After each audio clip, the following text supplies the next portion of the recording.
I have been a full-time content creator for just over a year and 5 months to be exact. And I want to share more about what this life is really like, because I think a lot of people think, oh, I want to be an influencer. I want to be a full-time content creator. And listen, I will never deter anyone from their dreams, but I want to share alternate perspective because it is not what I thought it was going to be. And I think more people need to hear this side of things. So I became a full-time content creator in a pretty untraditional way. Ultimately, I guess you could say I was working towards it, but I envisioned that plan going a lot differently. Like I thought that I would save up my money and make this grand exit plan from my 9 to 5. But your girl got laid off. I shared about that in another video on YouTube, telling you my layoff story, and it was really scary. It was one of the scariest things that I think I've ever had happen in life because I had no idea what I was going to do. I'm like, oh, I need a job. Ultimately, at the time, my content creation business was making money. I was using that as my fun money. It was a part-time job. And so I didn't expect to have to turn it into full-time income. Like ultimately, when I got laid off, I thought that, I was going to be finding another job because I didn't imagine that I would be able to turn my content creation business so quickly into like a full-time business. I didn't know that I was going to be able to do that, or at least I didn't think I could. I was like, I need to get a job and then we'll figure everything else out with Kaisha Creates after.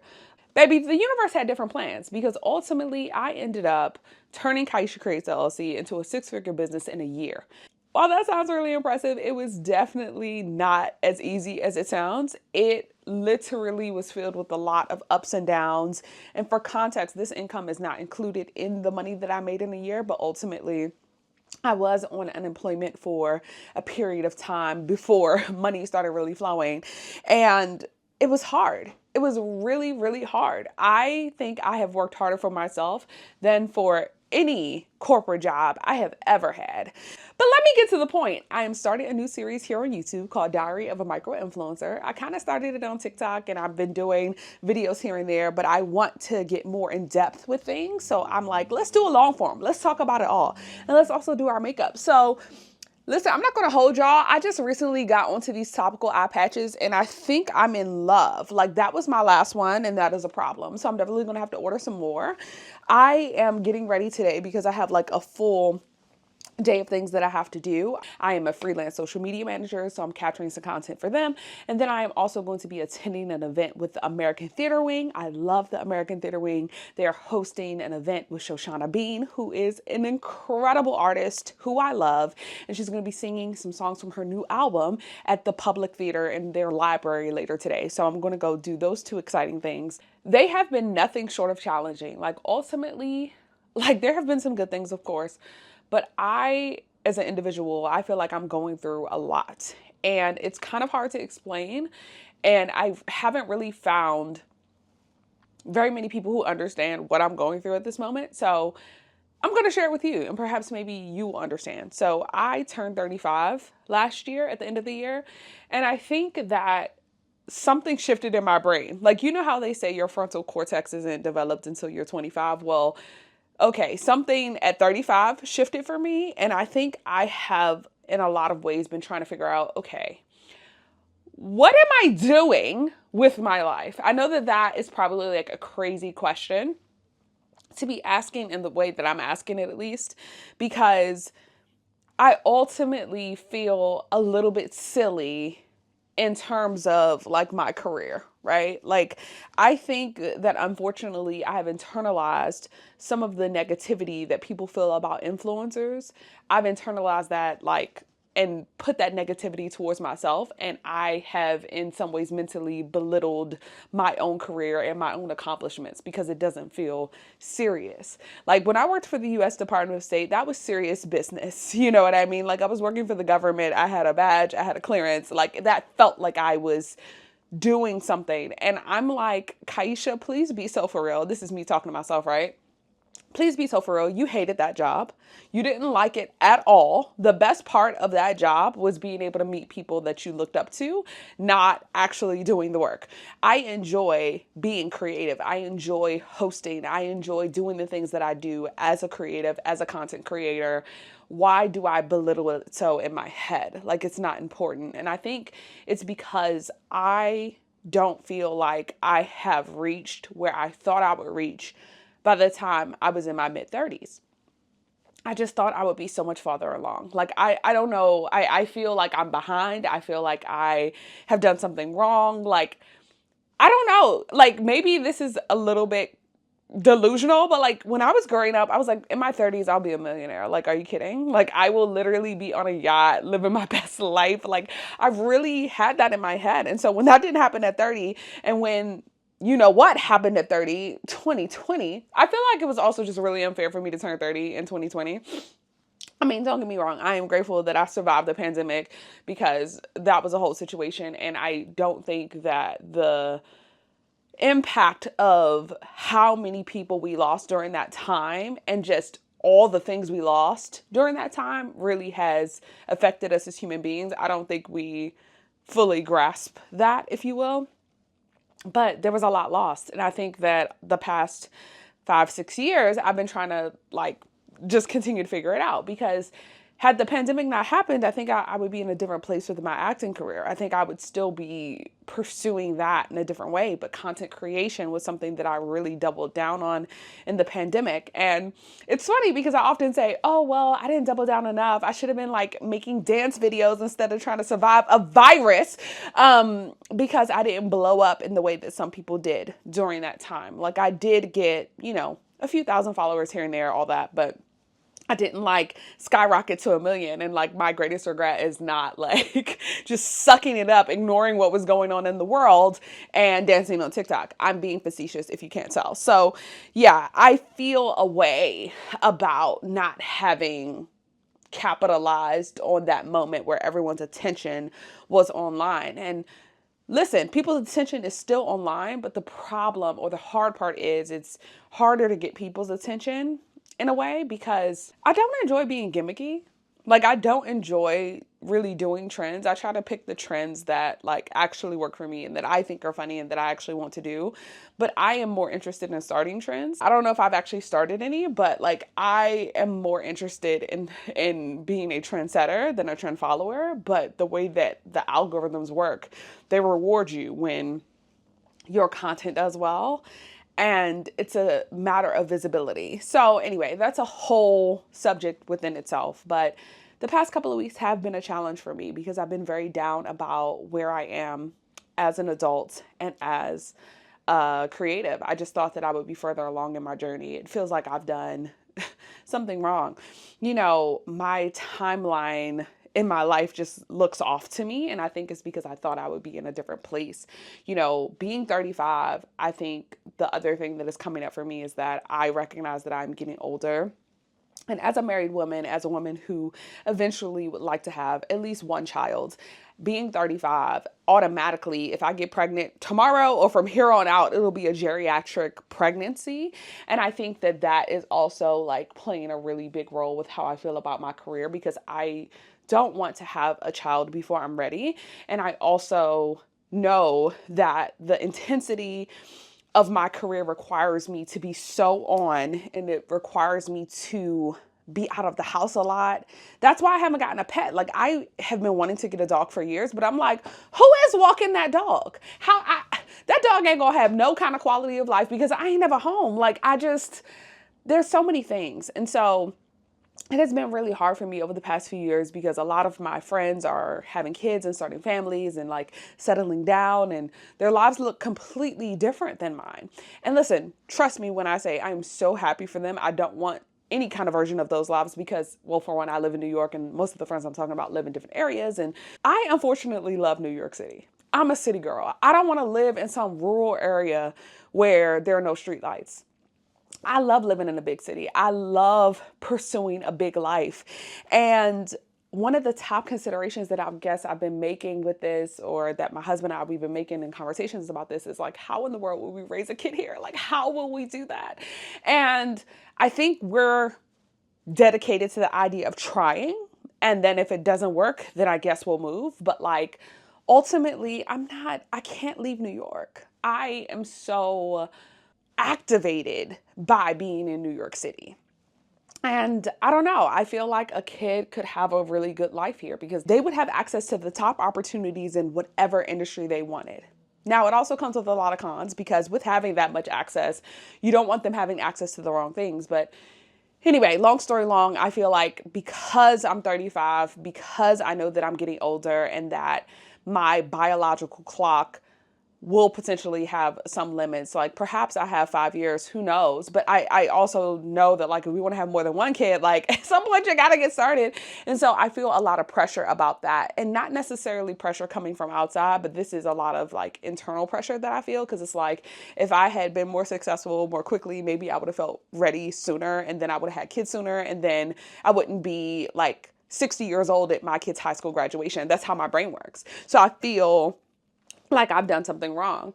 And that's been really bothering me. Like it bothers me every day. I am a very high achiever. And for a lot of my adult life, I've done things on a very like quick timeline, in the sense of like I have a goal, I go after it, and I make it happen. Like I went to graduate school right after college, and I finished my master's degree in a year and a half. After graduating from grad school, or I might have still been in grad school to be honest, I got engaged. My husband and I, we won an $80,000 wedding. Now that's not something that I necessarily quote unquote went after. I mean, I did do the work to win the contest, but like I got engaged at 24, married at 25, bought a house at 24, you know, secured a job with the government at 25, worked my way up that ladder, the GS scale, all of that. I got to a certain place, my husband and I, we got to a certain place where we looked up and we're like, wow, like we did all this and we're not happy. And so that's kind of what sparked this move to New York and finding a different way of living. I just wish that I had moved to New York first before doing all of those things. Like if Q and I had moved, Q is my husband, if Q and I had moved to New York, I think that we would have maybe found our path sooner, because now Q is a doctor of physical therapy. He's been able to, you know, go after the career field he really wanted to go after. And I going after the career fields that I want to go after. I feel like if we had not tried to follow the path that was encouraged by family, encouraged by society, we would have gotten to where we actually wanted to be sooner. And so all of that matters because of this biological clock. You know what I'm saying? I feel like I'm now closer to having kids than I ever have been. And it's just like, oh my gosh, I just don't feel ready. And like, you might be thinking, oh, well, just don't have kids, Kaisha. Like, don't do it. And I'm like, I think after much thought about this, I mean, I can't tell you how many conversations that Q and I have had about this. I don't know if I will be satisfied or if I will be happy not having tried. That's a whole nother video.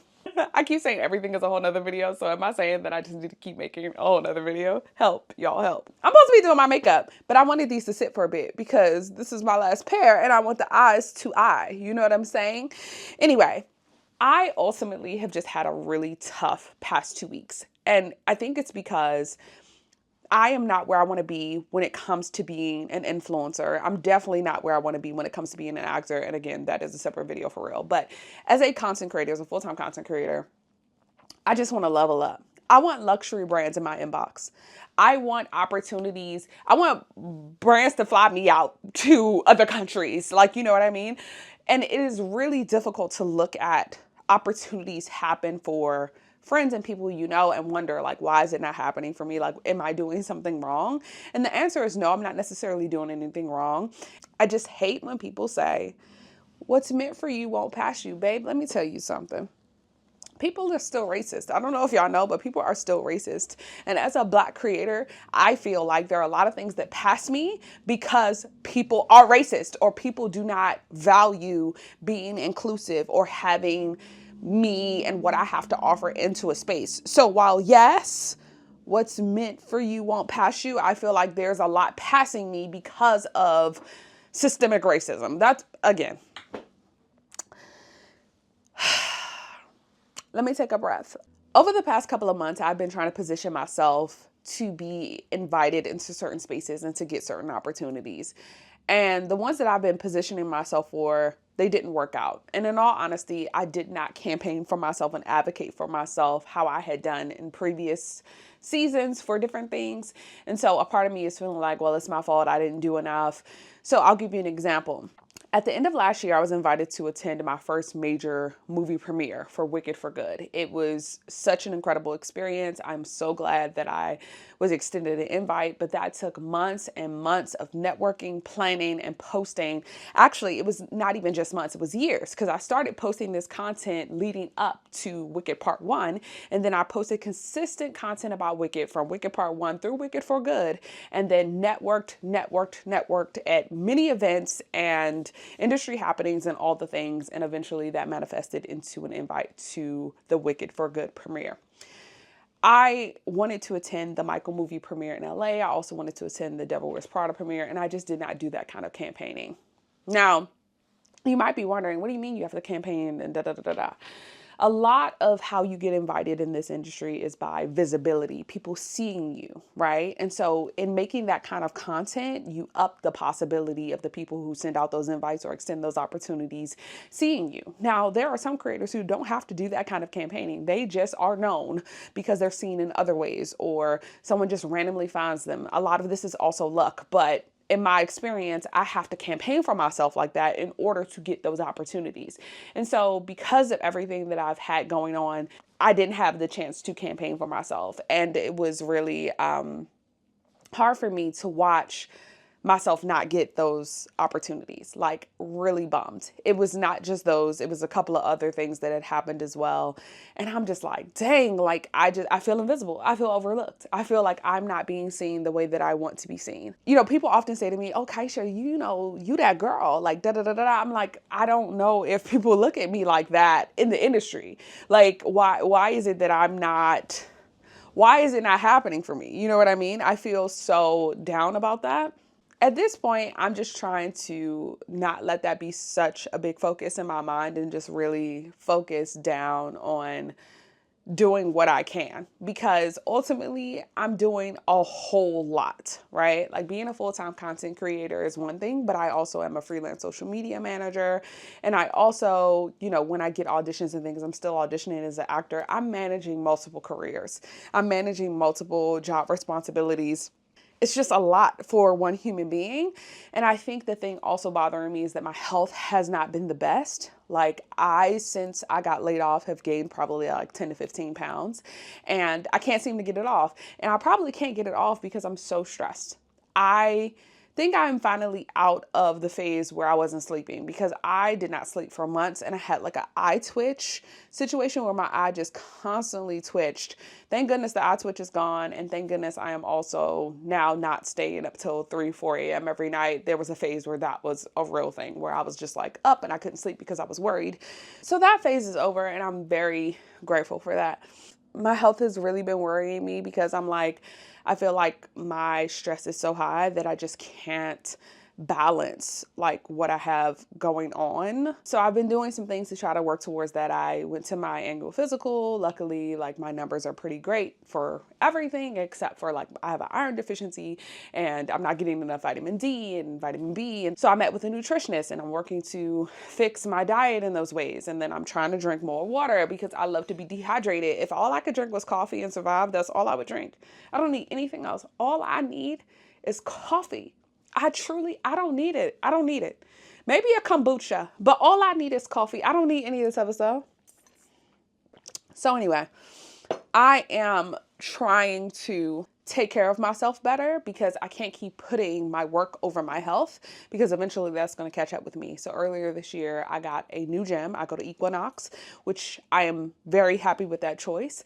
I wasn't really necessarily prepared to pay an Equinox membership because it's definitely not cheap, but it is making me go to the gym consistently. Like I look forward to going to the gym because I like the environment. I hated the gym that I used to go to before. It was called Pure Gym, and before it was Pure Gym, it was Blink. And when it was Blink, it was all right, but then Pure Gym, it just made it so much worse. And so like going to a different gym has helped a lot.